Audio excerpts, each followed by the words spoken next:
साथियों, मैं अंकित कुमार यादव आप सभी का स्वागत करता हूं सृष्टि ज्ञान केंद्र में, जहां हम पढ़ रहे हैं कक्षा 12वीं की पॉलिटिकल साइंस और जिसमें चल रहा है अध्याय 8 जिसका नाम है भारतीय राजनीति नए बदलाव। और ये अध्याय, अभी तक हमने इस अध्याय के दो महत्वपूर्ण पहलुओं को और दो महत्वपूर्ण बदलावों को समझा है। अब हम चल रहे हैं तीसरे महत्वपूर्ण बदलाव की तरफ, जो 1990 के दशक में होता है। और आप सब जानते हैं वो क्या होता है। वो होता है बाबरी मस्जिद का विध्वंस।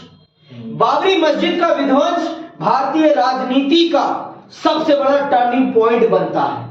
भारतीय राजनीति में धर्म का प्रवेश होता है।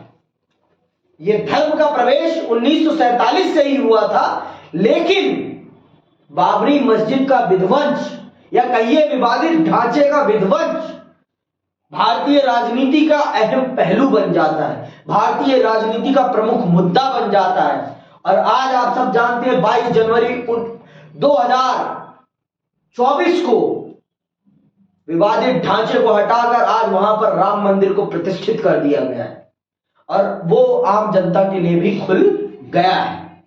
तो ये बात आप जाने कि बाबरी मस्जिद या कहिए विवादित ढांचे का विध्वंस भारतीय राजनीति को धर्मनिरपेक्षता के रास्ते से धार्मिक राजनीति के रास्ते पर लाती है।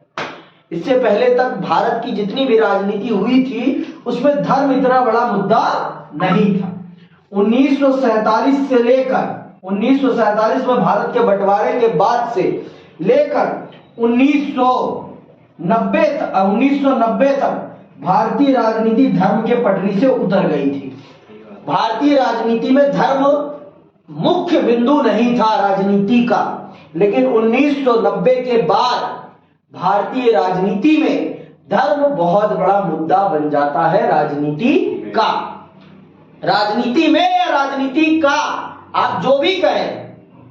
और आज आप सब जान रहे हैं कि जब से भारतीय जनता पार्टी सत्ता में आई है तब से धर्म राजनीति का प्रमुख मुद्दा बन गया है।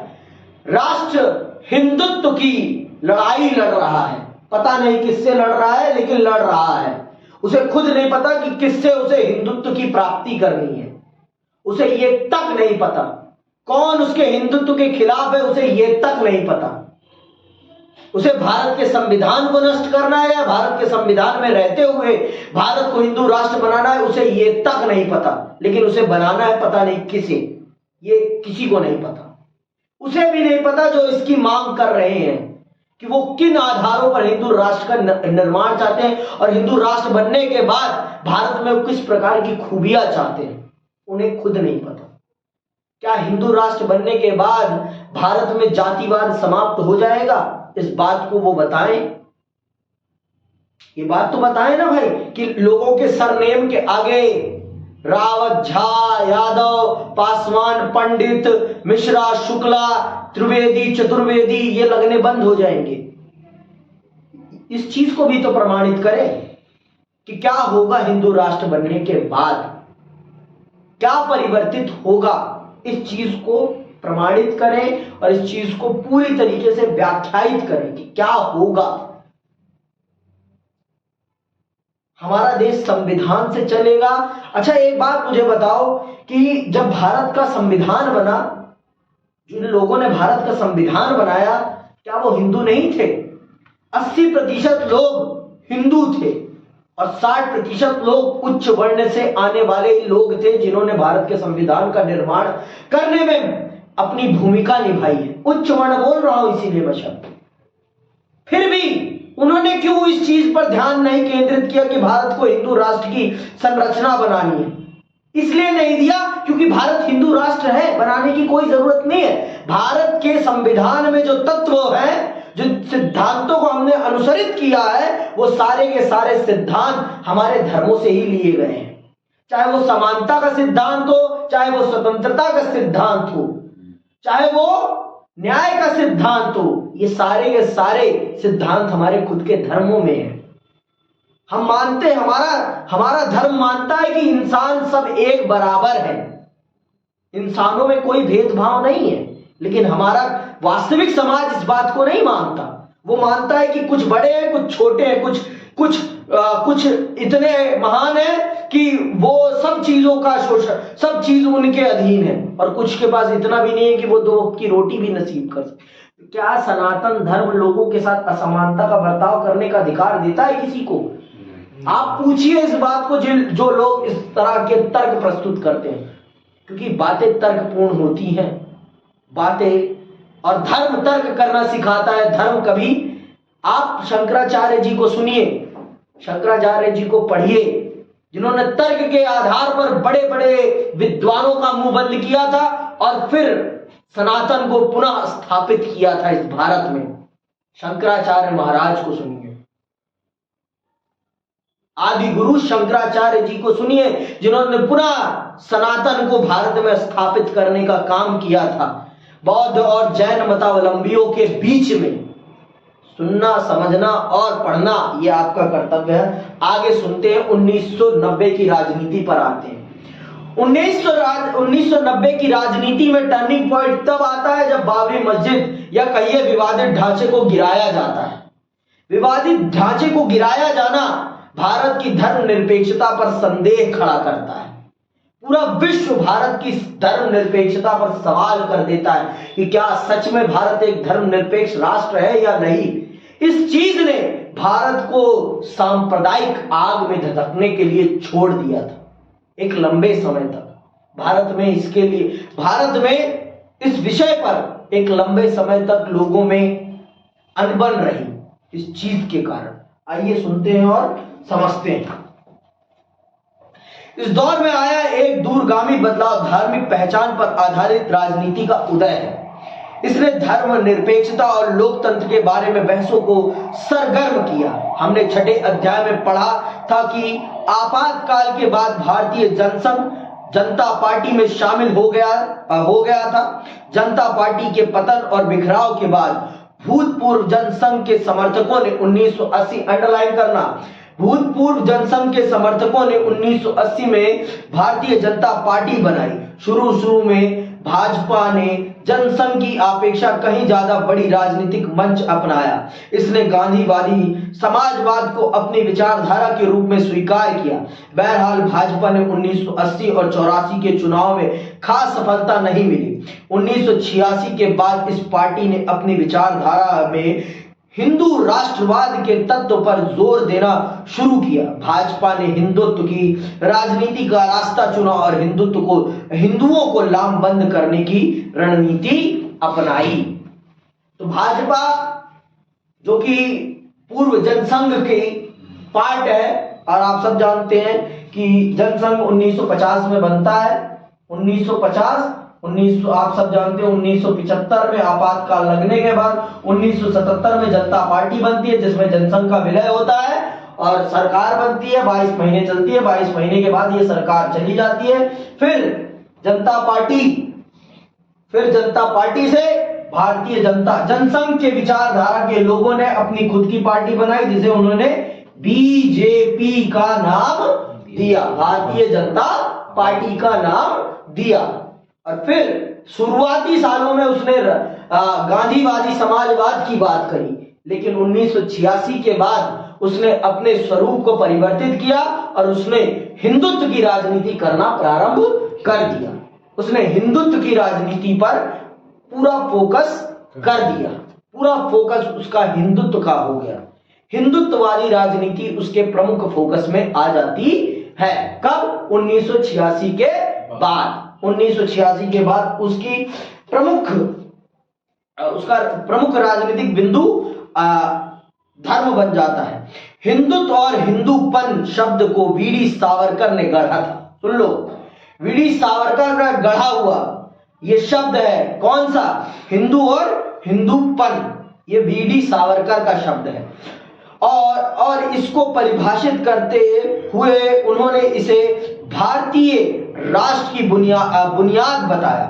उनके कहने का आशय यह था कि भारत राष्ट्र का नागरिक वही हो सकता है जो भारत भूमि को अंडरलाइन करना, जो भारत भूमि को न सिर्फ पितृभूमि बल्कि अपनी पुण्य भूमि भी स्वीकार करे। हिंदुत्व के समर्थकों का तर्क है कि मजबूत राष्ट्र सिर्फ एकीकृत राष्ट्रीय संस्कृति की बुनियाद पर ही बनाया जा सकता है। वे यह भी मानते हैं कि भारत के संदर्भ में राष्ट्रीयता की बुनियाद केवल हिंदू संस्कृति ही हो सकती है। बीडी सावरकर का मानना है कि जो भारत को अपनी पितृभूमि के साथ साथ अपनी पुण्य भूमि मानता है वो ही भारत में रहने के योग्य है, और जो भारत को अपनी पवित्र भूमि या अपनी ईश्वरीय पुण्य भूमि नहीं मानता वो भारत का रहने के लायक नहीं है। और भारत की संस्कृति का आधार सिर्फ हिंदुत्व हो सकता है, उसके अलावा कुछ नहीं हो सकता। ये किसका मानना है? बीडी सावरकर। और उन्हीं के विचारधारों को मानते हुए भारतीय जनता पार्टी ने इस विचार को स्वीकारा और उसी विचारधारा के अनुसार उसने काम करना प्रारंभ किया। और आगे क्या होता है सुनते चलिए। 1986 में ऐसी दो बातें हुई जो एक हिंदूवादी पार्टी के रूप में भाजपा की राजनीति के लिहाज से प्रधान हो गई। इसमें पहली बात 1985 के शाहबानो मामले से जुड़ी है। यह मामला एक 62 वर्षीय तलाकशुदा मुस्लिम महिला शाहबानो का था। अंडरलाइन करते चलना, ठीक है। उसने अपने भूतपूर्व पति से गुजारा भत्ता हासिल करने के लिए अदालत में अर्जी दायर की थी। सर्वोच्च अदालत ने शाहबानो के पक्ष में फैसला सुनाया।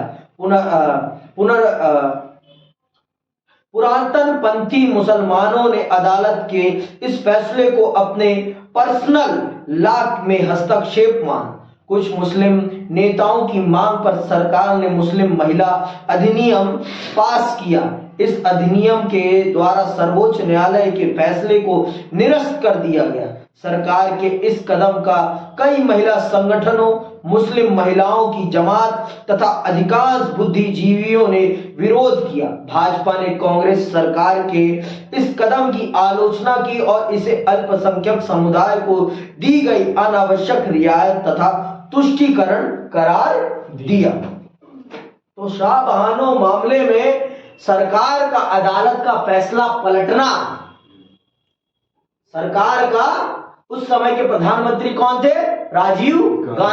राजीव गांधी जी का ये फैसला पलटना सर्वोच्च न्यायालय का। और इस चीज को भाजपा किस रूप में प्रेजेंट करती है कि अल्पसंख्यकों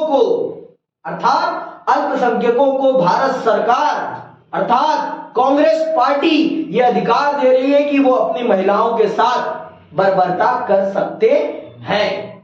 वो मतलब उनके साथ गलत व्यवहार कर सकते हैं, उनका हक छीन ले, फिर भी वो भारत की अदालत या कहिए कि उनको भारत के संविधान से ऊपर रख के उनके धार्मिक अधिकारों को ज्यादा महत्व दिया जा रहा है। ये कहती है भाजपा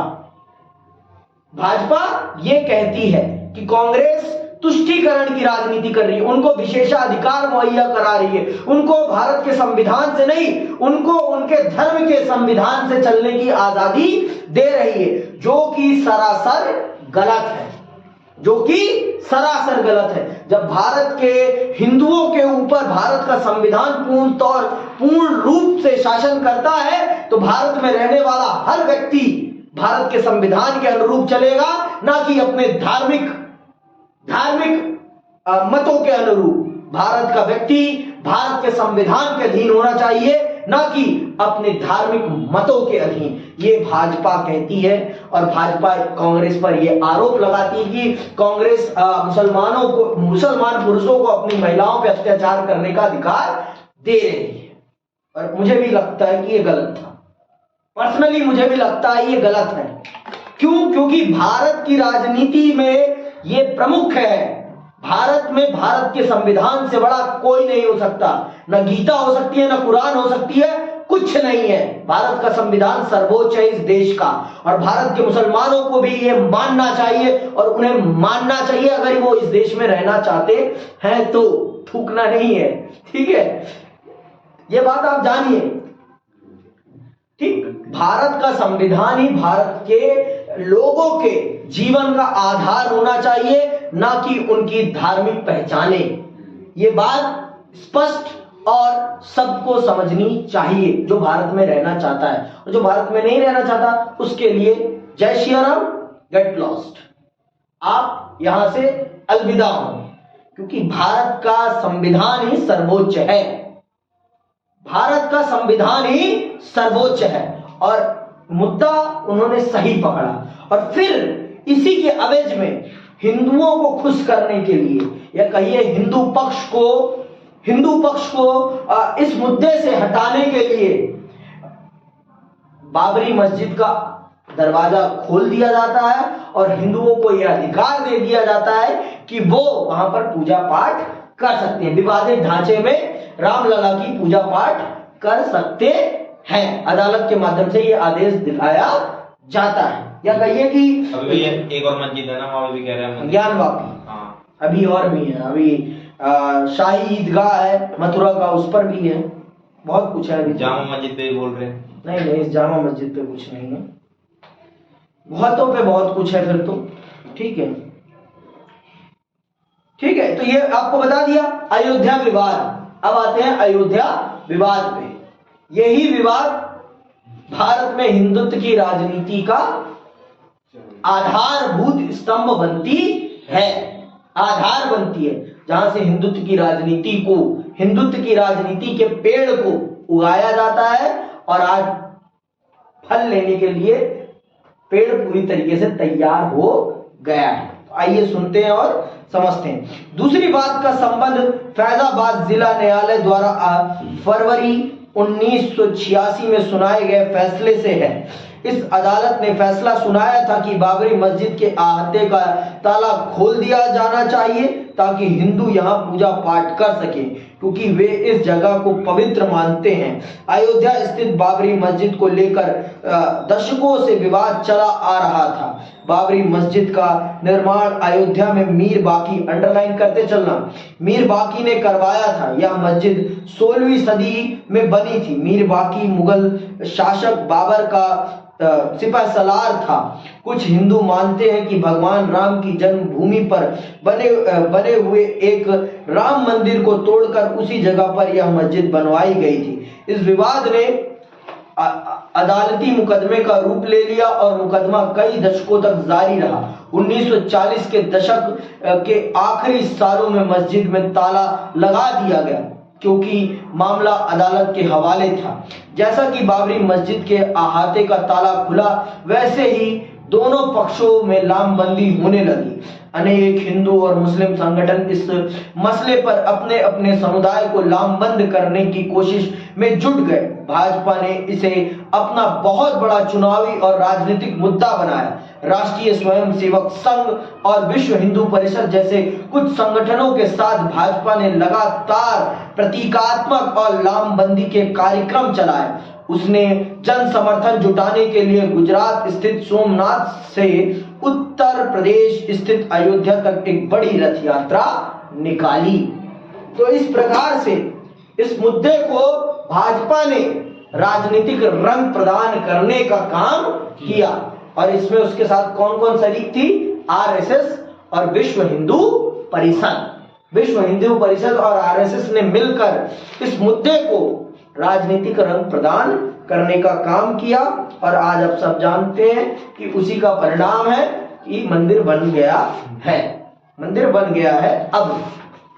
ठीक है, ये दोनों अभी भी है, आरएसएस और हाँ, तो आरएसएस का खत्म हो गई है क्या? किसकी है? आरएसएस भाजपा का पिता है, पापा जैसे होते हैं ना, पापा जिसे कहते हैं पापा, तो आरएसएस भाजपा की पापा है।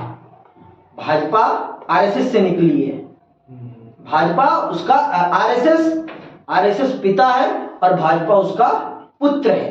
अर्थात भाजपा उसका एक राजनीतिक विंग है, राजनीतिक विंग है आपका भाजपा। आरएसएस के बहुत सारे संगठन हैं, बहुत सारे जो संगठन समाज में काम करते हैं, समाज सुधार के बहुत सारे काम करते हैं, और अपने राजनीतिक और जैसे छात्र संगठन एबीवीपी है, छात्र संगठन, भाजपा का छात्र संगठन या आरएसएस का छात्र संगठन क्या है? अखिल भारतीय विद्यार्थी परिषद। और राजनीतिक संगठन क्या है? भारतीय जनता पार्टी। और युवा संगठन क्या है? भारतीय जनता पार्टी युवा मोर्चा। ये सारे के सारे आरएसएस के ही पार्ट हैं, सारे के सारे आरएसएस के ही पार्ट हैं, जो कि आरएसएस की विचारधारा को बढ़ाने, भाजपा और जो आरएसएस की विचारधारा है वो ही भाजपा की विचारधारा है। भाजपा की कोई अलग विचारधारा नहीं है, भाजपा आरएसएस से ही निकली है। आरएसएस पैतृक है, वो असली है, वो जड़ है। बीजेपी की जड़ आरएसएस है। आरएसएस ना, हाँ, राष्ट्रीय स्वयंसेवक संघ आरएसएस की फिल्म। अभी मोहन भागवत जी हैं, वो उसके राष्ट्रीय अध्यक्ष हैं, मतलब प्रभारी हैं।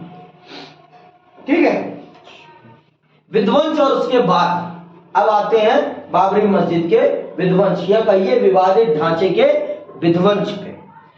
जो संगठन राम मंदिर के निर्माण का समर्थन कर रहे थे, उन्होंने 1992 के दिसंबर में एक कार सेवा का आयोजन किया। इसके अंतर्गत राम भक्तों से आह्वान किया गया कि वे राम मंदिर के निर्माण में श्रमदान करें। पूरे देश में माहौल तनावपूर्ण हो गया। अयोध्या में यह तनाव अपने चरम पर था। सर्वोच्च न्यायालय ने राज्य सरकार, अंडरलाइन कर लेना, सर्वोच्च न्यायालय ने राज्य सरकार को आदेश दिया था कि वह विवादित स्थल की सुरक्षा का पूरा इंतजाम करे। बहरहाल 6 दिसंबर 1992 को देश के विभिन्न भागों से लोग आ जुटे और इन लोगों ने मस्जिद को गिरा दिया। मस्जिद के विध्वंस की खबर से देश के कई भागों में हिंदू और मुसलमानों के बीच झड़प हुई। 1993 के जनवरी में एक बार फिर बंबई में हिंसा भड़की और अगले 2 हफ्तों तक जारी रही। अयोध्या की घटना से कई बदलाव आए, अंडरलाइन करते चलना। उत्तर प्रदेश में सत्तासीन भाजपा की राज्य सरकार को केंद्र ने बर्खास्त कर दिया। उस समय केंद्र में कौन था? केंद्र सरकार में कौन थी? कांग्रेस के कौन थे प्रधानमंत्री? बस, राजीव गांधी की मृत्यु कब हुई है? 86। किस टाइम पे भैया? क्या ही बोलूं भाई, क्या ही बोलूं। 84 में तो इंदिरा गांधी की हुई है। 1989 में कौन सी सरकार बनती है? राष्ट्रीय मोर्चा की सरकार। ठीक है, राष्ट्रीय मोर्चा की सरकार 2 साल रहती है। 1989 से लेकर 1990, 1990 से लेकर 1991 तक, है ना। फिर उसके बाद मध्यवर्ती चुनाव होते हैं और इसी मध्यवर्ती में कौन निपट जाता है? राजीव गांधी जी निपट जाते हैं। उनकी एलटीटी हत्या कर देती है। कहां? तमिलनाडु में। ठीक है, तो उसके बाद कौन बनता है प्रधानमंत्री? कांग्रेस जीतती है, तो उसके बाद किसे? कांग्रेस का गठबंधन जीतता है तो कांग्रेस किसे अपना प्रधानमंत्री बनाती है? बीपी सिंह को। चंद्रशेखर, मारूंगा ऐसा तमाचा ना। चंद्रशेखर और बीपी सिंह इस टाइम पे बने हैं राष्ट्रीय मोर्चा की सरकार में। नरसिम्हा राव। कितनी बार बोला है कि याद रखना ये? इस पीरियड में जितने भी प्रधानमंत्री हुए हैं उनके सबके नाम रटे होने चाहिए। किस गठबंधन में बने हैं? ठीक है, किस गठबंधन, क्या है उनके गठबंधन का नाम और प्रधानमंत्री कौन बने हैं, ये याद रहने चाहिए। और किस समय काल में बने हैं, ठीक है, अच्छे से पता होना चाहिए। आपका ये चैप्टर ऐसी मामूली चैप्टर नहीं है। इस चैप्टर में बहुत कुछ घटित हुआ है। ये चैप्टर भारत की राजनीति को बदलता है, तो इसलिए याद रखने का काम करें आप लोग इस चैप्टर के प्रधानमंत्रियों का, क्योंकि प्रधानमंत्री भारत की राजनीति का सूर्य होता है, जिसके इर्द गिर्द पूरी की पूरी देश की राजनीति घूमती है। भारत की राजनीति में प्रधानमंत्री का पद सबसे महत्वपूर्ण पद है, क्योंकि उसी के पास राजनीतिक दायित्व होता है पूरे के पूरा। समझ में आ गई बात? भारत में सबसे बड़ा राजनीतिक पद बोल रहा हूं, संवैधानिक पद नहीं बोल रहा हूं मैं। संवैधानिक पद सबसे बड़ा कौन सा है? राष्ट्रपति का है। लेकिन राजनीतिक पद सबसे बड़ा कौन सा है? प्रधानमंत्री का। समझ में आई बात? प्रधानमंत्री का पद भारत में सबसे बड़ा पद माना जाता है। माना जाता क्या है वही सबसे बड़ा पद, सबसे बड़ा पद वही है। उसी के इर्द गिर्द पूरे देश की राजनीति घूमती है, ऐसे चक्कर लगाती है। जैसे जैसे पूरे सौर मंडल में सारे ग्रह किसके चक्कर लगाते हैं? सूर्य के। तो वैसे ही समझ में आई बात। तो यहां से लेकर 1991 में चुनाव होता है, प्रधानमंत्री कौन बनते हैं? नरसिम्हा राव। नरसिम्हा राव बनते हैं, ठीक है। और कब तक रहेंगे? 86 तक नहीं 96 एक साल 96 तक, ठीक है। और उत्तर प्रदेश में कौन रहता है? उत्तर प्रदेश में सरकार रहती है किसकी? कल्याण सिंह जी की। कौन रहता है? कल्याण सिंह। जब बाबरी मस्जिद का विध्वंस होता है तो उस समय भाजपा की उत्तर प्रदेश में सरकार रहती है और भाजपा के मुख्यमंत्री रहते हैं कल्याण सिंह जी। नाम लिख लेना इनके, कल्याण सिंह जी मुख्यमंत्री होते हैं बाबरी मस्जिद विध्वंस के समय पर। समझ में आई बात? आगे सुनो। इसके साथ ही जहां भाजपा की सरकार थी, राष्ट्रपति शासन लागू कर दिया गया। चूंकि उत्तर प्रदेश के मुख्यमंत्री ने इस बात का हलफनामा दिया था कि विवादित ढांचे की रक्षा की जाएगी, इसलिए सर्वोच्च न्यायालय में उनके खिलाफ अदालत की अवमानना का मुकदमा दायर हुआ। भाजपा ने अंडरलाइन सुन कर लो, भाजपा ने आधिकारिक तौर पर ऑफिशियली भाजपा ने आधिकारिक तौर पर अयोध्या की घटना पर अफसोस जताया। केंद्र सरकार ने एक जांच आयोग नियुक्त किया और उसे इन स्थितियों की जांच करने के लिए कहा जिनकी परिणति मस्जिद के विध्वंस के रूप में हुई थी। अधिकतर राजनीतिक दलों ने मस्जिद के विध्वंस की निंदा की और इसे धर्मनिरपेक्षता के सिद्धांत के विरुद्ध बताया। ऐसे में धर्मनिरपेक्षता पर गंभीर बहस चल पड़ी और हमारे सामने कुछ वैसे ही सवाल आन खड़े हुए जैसे कि देश के बंटवारे के तुरंत बाद उभरे थे। बंटवारे के समय देश के सामने सवाल था, क्या भारत एक ऐसा देश बनने जा रहा है जहां बहुसंख्यक धार्मिक समुदाय का अल्पसंख्यकों पर दबाव कायम होगा, या व्यक्ति चाहे किसी भी धर्म का हो भारत में उसे समान रूप से कानून की सुरक्षा तथा बराबरी के नागरिक अधिकार दिए जाएंगे। बाबरी मस्जिद के विध्वंस के बाद भी देश में यही सवाल एक बार फिर से मुखर हो उठे। समझ में आई बात? तो फिर से ये सवाल मुखर हो उठे। बाबरी मस्जिद के विध्वंस के बाद, आजादी के बंटवारे के बाद जो सवाल उठे थे कि क्या भारत अपने अल्पसंख्यकों को अपने बहुसंख्यकों के बराबर अधिकार देगा या नहीं, तो वही सवाल 1992 में बाबरी मस्जिद के विध्वंस के बाद फिर उठे। लेकिन भारत की राजनीति ने ये कभी भी नहीं होने दिया कि अल्पसंख्यकों के साथ कोई भेदभाव हो। अल्पसंख्यकों के साथ कोई भेदभाव होने नहीं दिया गया अभी तक, एट दिस टाइम तक, कि भारत का संविधान ये सुनिश्चित करता है कि भारत का हर नागरिक एक समान है और भारत के हर नागरिक के पास अपने अधिकारों की सुरक्षा करने के लिए एक सर्वोच्च न्यायालय नाम की चीज है, जहां अगर उनके अधिकारों को कोई हरने का या उनसे छीनने का प्रयास करता है तो आप जा सकते हैं और अपने अधिकारों की सुरक्षा को प्राप्त कर सकते हैं। सीधी बात, नो बकवास। तो भारत के संविधान, भारत के राजनीतिक शासकों ने इस चीज को सिद्ध किया और इस चीज को प्रमाणित किया कि भारत जो भी करेगा सब कुछ अदालती तौर पर, इसीलिए हर काम को अदालत के माध्यम से कराया जाता है, जिससे कि पूरी दुनिया में भारत की संवैधानिकता की धकड़ बनी रहे कि हाँ हम संविधान से चलने वाले देश हैं, भावनाओं से चलने वाले देश नहीं है। समझ में आई बात? इसीलिए हमने पूरा सर्वे सब कुछ कराकर प्रामाणिक तौर पर यह सिद्ध किया कि हाँ वहां पर एक मंदिर था जो तोड़ा गया था बाबर के सिपे सलाहकार के द्वारा। समझ में आई बात? इसीलिए हम अदालत का काम करते हैं। अदालत का काम इसीलिए किया जाता है जिससे कि पूरी दुनिया इस चीज को स्वीकार करे। समझ में आई बात? अदालत के पास जाने का हमारे पास यही सबसे बड़ा रीजन है, जो कि पूरी दुनिया को ये स्पष्ट करे कि हम संविधान पे चलने वाले देश हैं, हम भावनाओं पे चलने वाले देश नहीं है। समझ में आई बात? आपको भी ये समझना चाहिए कि देश भावनाओं से नहीं चलता, देश कुछ सिद्धांतों से चलता है। और अगर आप सिद्धांतों को तोड़ते हैं तो आप इसका मतलब देश को तोड़ते हैं। चलो मैं आपको एक उदाहरण से समझा देता हूं। प्रभु श्री राम सबके आराध्य हैं।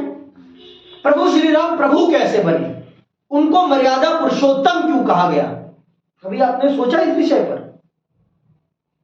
भाई पूरा साम्राज्य चाहता था, उनके खुद के पिता चाहते थे, उनकी तीनों माताओं में से 2 माताएं यही चाहती थी कि राम वनवास ना जाए, पूरा साम्राज्य भी यही चाहता था।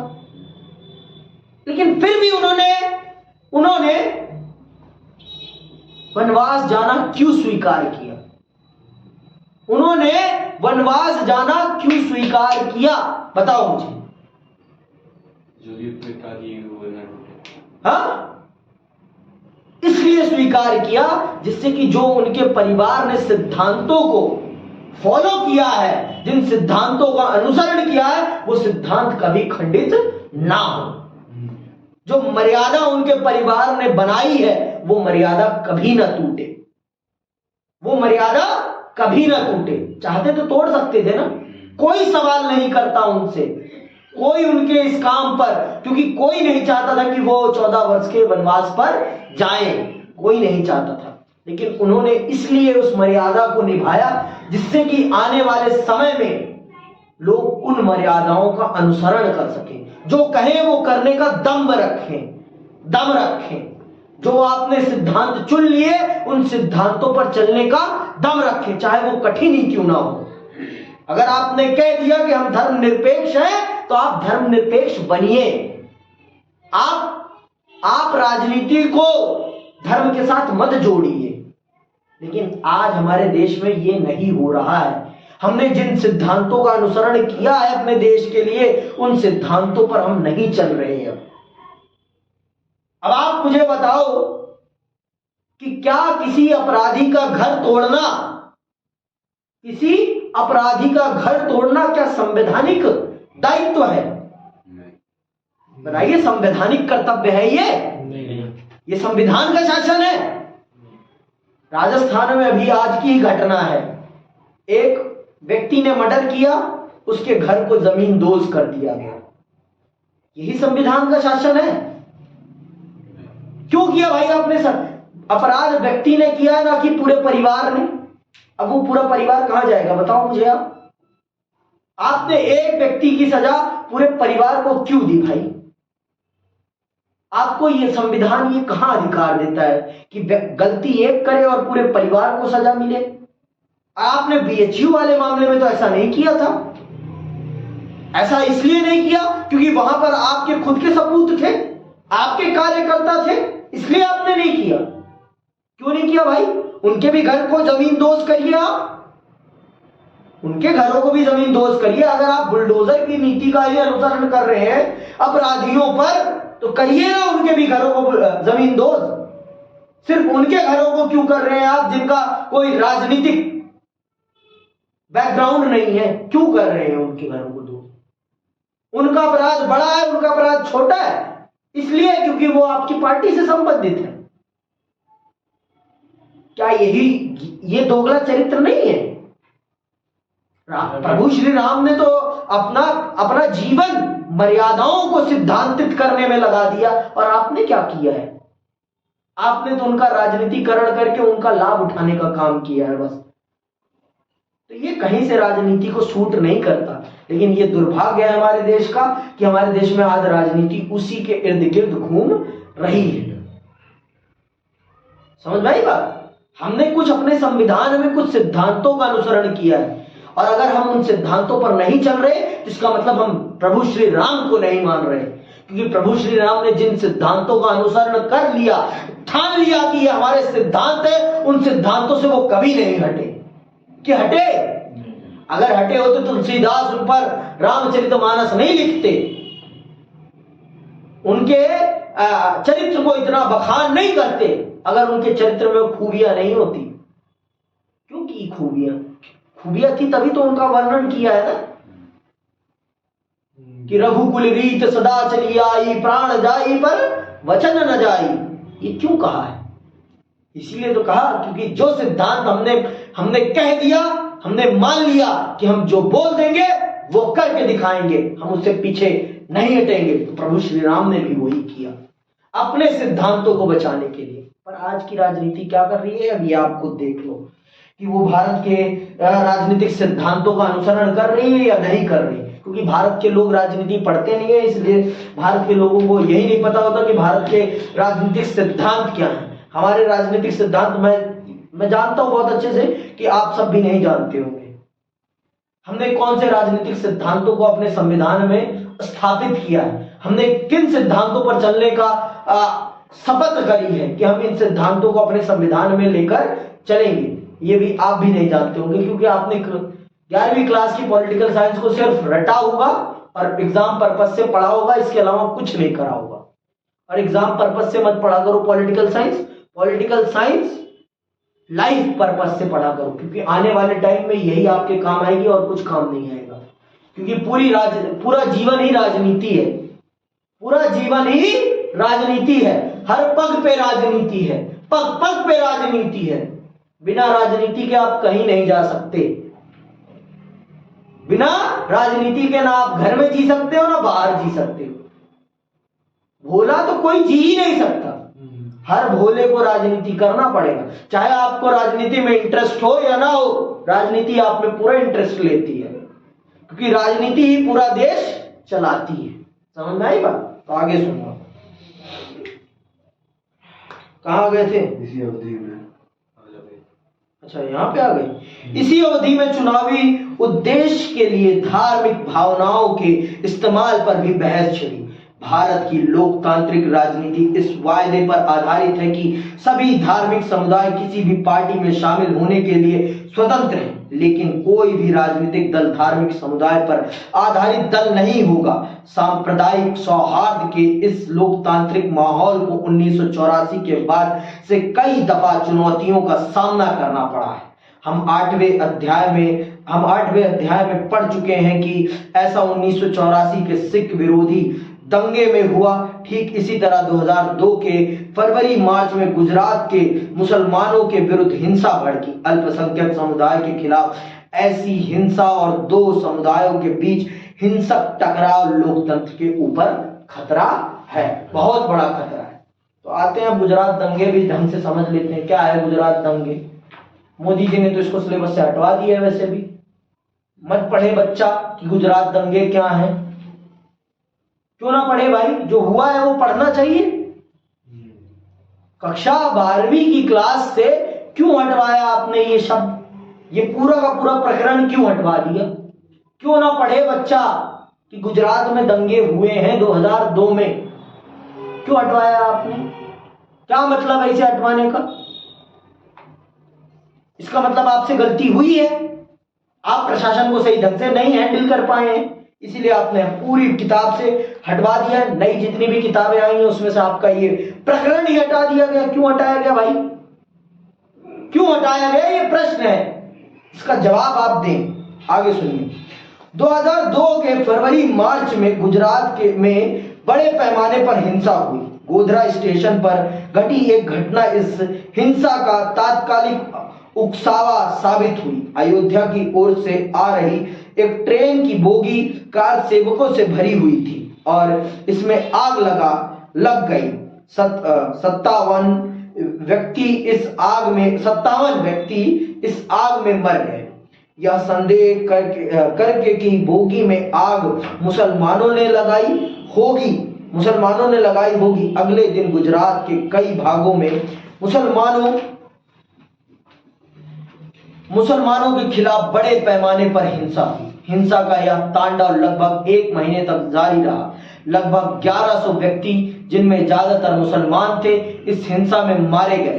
राष्ट्रीय मानव अधिकार आयोग ने हिंसा को रोकने, भुक्तभोगियों को राहत देने तथा हिंसा करने वालों पर कानूनी कार्रवाई करने पर असफल रहने के आरोप लगाते हुए गुजरात सरकार की आलोचना की। भारत के चुनाव आयोग ने गुजरात विधानसभा के चुनाव को रोकने का फैसला किया। 1984 के सिख विरोधी दंगों के समान गुजरात के दंगों से भी यह जाहिर हुआ कि सरकारी मशीनरी सांप्रदायिक भावनाओं के आवेग में आ सकती है। गुजरात में घटी यह घटना हमें आगाह कराती है कि राजनीतिक उद्देश्यों के लिए धार्मिक भावनाओं को भड़काना खतरनाक हो सकता है। इससे हमारी लोकतांत्रिक राजनीति को खतरा पैदा हो सकता है।